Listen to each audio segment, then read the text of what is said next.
Terima kasih Anda masih bersama kami di Sapa Indonesia Pagi. Saudara, kita masih membahas soal upaya politik banyak kaki Presiden Joko Widodo. Dan kita tahu spotlightnya di pekan-pekan ini lagi ke Partai Solidaritas Indonesia setelah PSI ini mendapuk Kaisang Pangarep putra bungsu Presiden Joko Widodo sebagai ketua umumnya. Mas Burhan, kalau ada anggapan ini adalah strategi yang dipakai oleh Presiden Joko Widodo banyak kaki. Tanggapan dari kacamata dari Mas Burhan sendiri, benarkah demikian?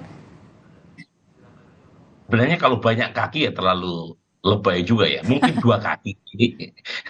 Jadi dan menurut saya wajar karena di antara tiga capres Ganjar dan Prabowo yang mengeluarkan narasi keberlanjutan, sesuatu yang mungkin buat Presiden Jokowi melanjutkan legasi yang sudah 10 tahun beliau tanam ya terkait proses estafeta kepemimpinan nasional. Yang kedua, yang menurut saya lebih menarik bukan untuk kepentingan jangka pendeknya saja, tapi juga untuk kepentingan jangka panjang. Karena selama ini kan keluarga PDI Perjuangan terasosiasi kuat dengan PDI Perjuangan. Nah, ketika ada Kaisang yang menjadi ketua umum PSI, itu artinya langkah politik keluarga Presiden Jokowi tidak semata-mata diwakili oleh PDI Perjuangan, oleh aktivitas beliau di kepartean maupun anaknya maupun menantunya. Ada satu lagi nih, putranya yang masuk ke partai PSI yang kita tahu gitu ya, selama ini membawa narasi tegak lurus Presiden Jokowi. Dan kalau misalnya Kaisang masuk ke partai lain, belum tentu langsung mendapatkan privilege sebagai ketua umum, padahal baru 2 hari masuk sebagai anggota. Kan kalau misalnya masuk ke partainya Gus Huda kan nggak mungkin langsung jadi ketua menggantikan Gus Muhaimin. Kalau di PSI, karena masih partai kecil, gitu ya, belum lolos PT, dan saat yang bersama narasinya pas dengan karakter yang selama ini ingin dibangun oleh PSI sebagai anak muda, sementara Kaisang juga belum genap 30 tahun, kemudian selama ini juga PSI sangat gencar ya membawa narasi Jokowisme ya, atau Jokowisme gitu ya, dan langsung ketua umumnya adalah putra Presiden Jokowi. Jadi ada banyak hal yang menurut saya saling mengisi ya antara masuknya Kaisang dan PSI.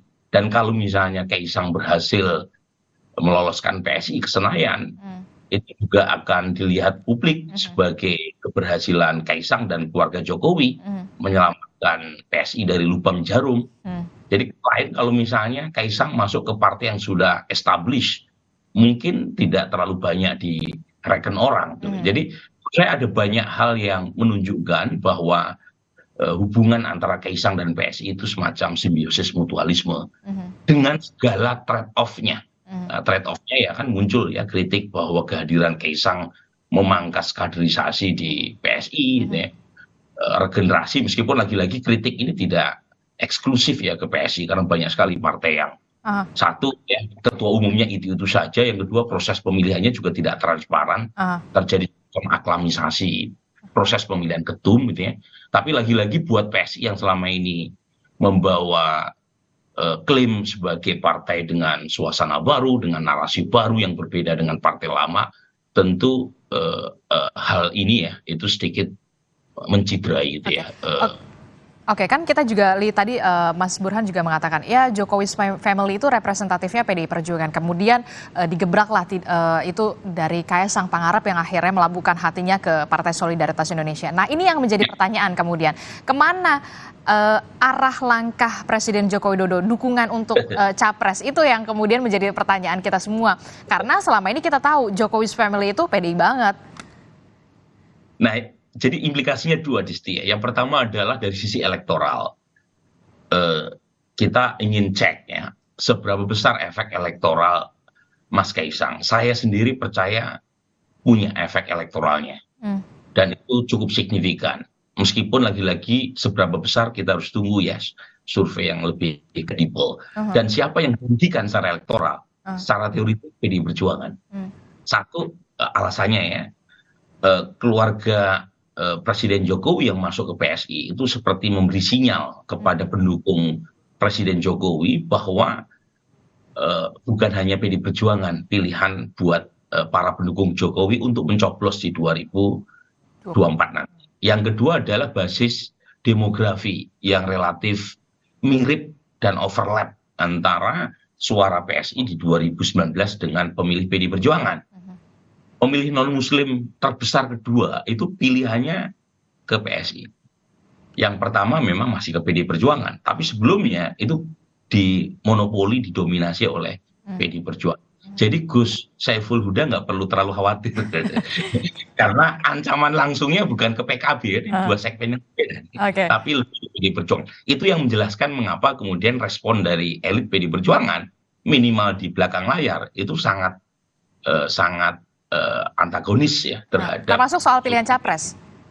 Termasuk itu, meskipun lagi-lagi PSI belum ya, PSI belum mengumumkan, Mbak Kris tadi juga sudah menyampaikan, tapi lagi-lagi setelah PSI menyatakan netral dan menarik diri dari keputusan awal mengusung Mas Ganjar, dan kemudian juga seringnya ya beberapa elit PSI dan PD Perjuangan saling bertukar pantun tanda kutip ya di publik ya, itu memberi kesan bahwa PSI membuka opsi lain selain Ganjar.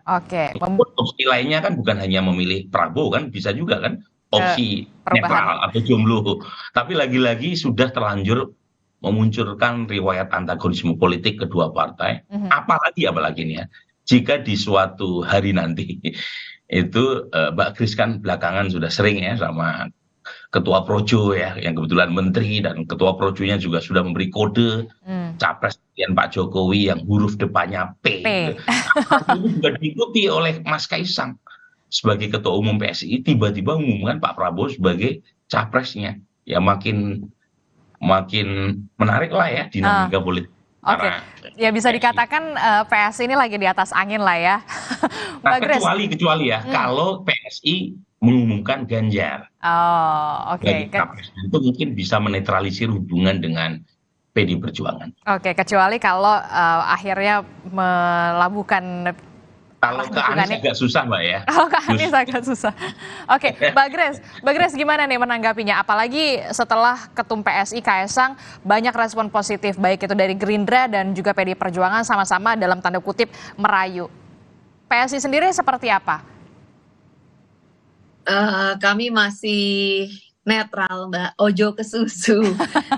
Mengamati situasi, apalagi kemarin ini kami baca di berita ada wacana, kalau nggak salah Mbak Puan yang ngomong kan, sedang menjajaki kemungkinan Prabowo dan Mas Ganjar, Pak Prabowo dan Pak Ganjar mungkin bisa bareng, ya kan? Dan ini tentu mengubah lagi peta politiknya. Jadi saya ingat Pak Jokowi dalam pertemuan kami awal September, beliau pernah bilang, wah ini masih akan ada banyak drama sinetron politik, jadi kita tunggu dan amati saja karena masih sangat cair gitu. Jadi kami akan menunggu dulu Mbak, karena situasinya juga masih belum jelas, nggak tahu nih, mungkin cuma Caimin yang jelas tadi katanya Gus Huda ya. Tapi sinyal-sinyalnya sudah mengarah ke salah satu nih yang inisialnya P, karena siapa namanya Mas Kaisang ini sudah pakai baju di dalam podcastnya Pak Prabowo, kemudian juga PSI juga beberapa kali terlihat di dalam acara yang ada Gerindranya. Ini bagaimana? Ya kan kami datang sebagai undangan, diundang baik-baik, kami tentu memenuhi undangan Mbak. Kalau capres yang lain mau mengundang PSI, tentu kami juga akan datang. Nah, gitu. Sudah, apakah ada undangan nih? Belum ada lagi undangan. Masa undang diri sendiri kan nggak mungkin. Gus Huda gimana menanggapinya? Ya bagi kami ya di pasangan Amin, Mas Anies dan Gus Imin, fenomena Mas Gibran itu kan fenomena yang di sebelah sebenarnya, karena apapun Mas Gibran adalah representasi dari Pak Jokowi. Nah sementara di kami selama ini yang mengusung agenda perubahan, tentu jadi menghitungnya saya kira lebih kepada melihat dinamika apa yang sedang terjadi kira-kira gitu. Tapi Tapi ngaruh sekali juga lagi nggak tadi sih? saya sampaikan, tapi bagi PDIP, bagi teman-teman di koalisi Indonesia Maju, ya kira-kira kita tunggu saja Mbak Grace akan menjatuhkan pilihan ke mana, apakah ke Mas Ganjar atau ke Pak Prabowo. Jadi bagi kami yang termasuk di publik yang mengendaki perubahan ya pasti tidak terpengaruh banyak menyangkut soal Mas Kaisang sebagai Ketua Umum PSI gitu. Oke. Tapi bagi publik yang masih menjadi bagian dari arus Pak Jokowi dan dua poros lain, PDIP dan Gerindra, pasti menunggu dengan dagdikduk lah kira-kira begitu. Apa yang sedang akan terjadi dengan catur bidang yang sedang dimainkan oleh Pak Jokowi. Oke, tapi tadi sebelum itu pas iklan katanya Mbak Grace kalau mau bertamu ya pasti diterimalah dengan tangan terbuka. Apakah ada kemudian rencana seperti itu akan bertamu juga ke PSI? Kan dari Gerindra sama PDIP juga kemarin sudah ngerayu juga nih Mas Kaisang. Terima kasih Mbak Grace atas undangannya. Jadi kita akan diskusikan. Oke, kita akan diskusikan. Nah, kalau Mbak Grace sendiri seperti apa? Ini kan PDIP dan juga Gerindra sudah mengajak PSI untuk mendukung capres mereka.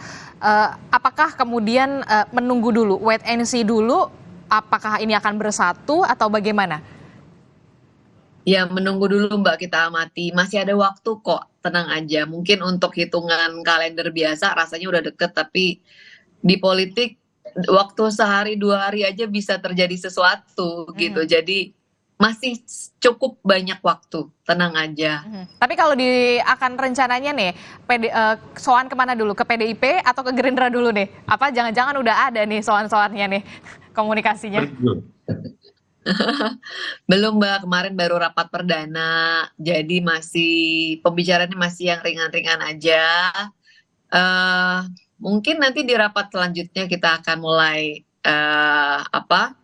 susun rencana yang lebih detail. Tapi lagi-lagi kalau soan itu kan juga harus resiprokal ya Mbak ya, artinya ada ajakan juga, ada undangan dan sebagainya. Kami kan nggak mungkin mengundang diri sendiri. Nanti kalau ada yang ternyata ada ada administrasi yang salah, kami nggak enak juga gitu kan. Jadi lebih baik kalau ada undangan kami pasti akan dengan sangat senang hati datang Mbak.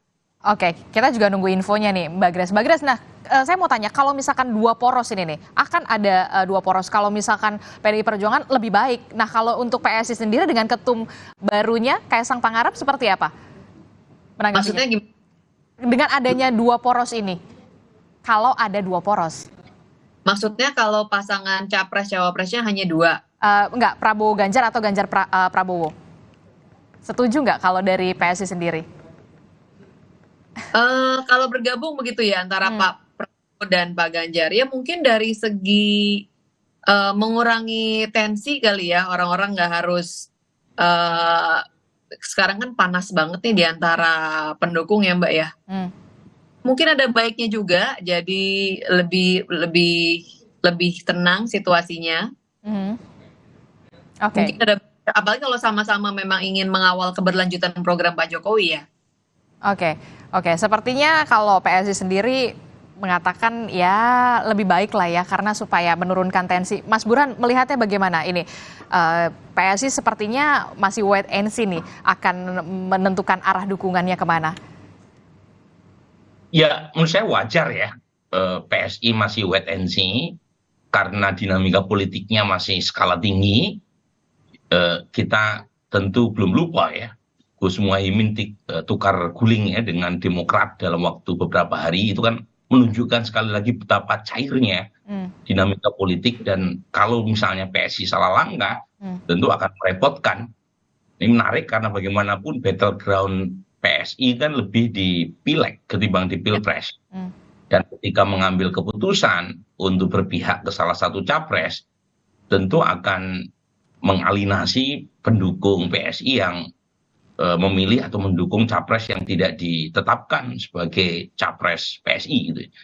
Nah, ini yang menurut saya menarik. Nah, mungkin akhir minggu ini ya, Rakernas PDI Perjuangan perlu dicermati apakah Ibu Mega mengeluarkan nama cawapres buat Ganjar, artinya klaim atau statement berkaitan dengan munculnya dua poros, di mana poros pendukung pemerintahan Pak Jokowi bersatu ya, entah siapa yang menjadi cawapresnya menjadi runtuh. Kalau misalnya Ibu Mega mengeluarkan nama cawapres buat Ganjar Pranowo, dan per hari ini potensi itu yang lebih besar terjadi, karena masing-masing partai Gerindra maupun PDI Perjuangan sudah menetapkan capresnya masing-masing, dan keduanya sejauh ini belum ada yang mau mengalah sebagai cawapres.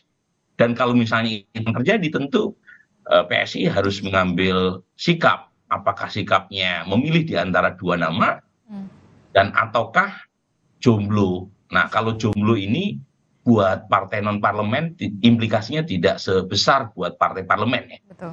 Artinya sebagai opsi itu masih bisa dipertimbangkan. Tetapi kalau pilihan yang pertama, memilih salah satu memang tidak mudah buat PSI.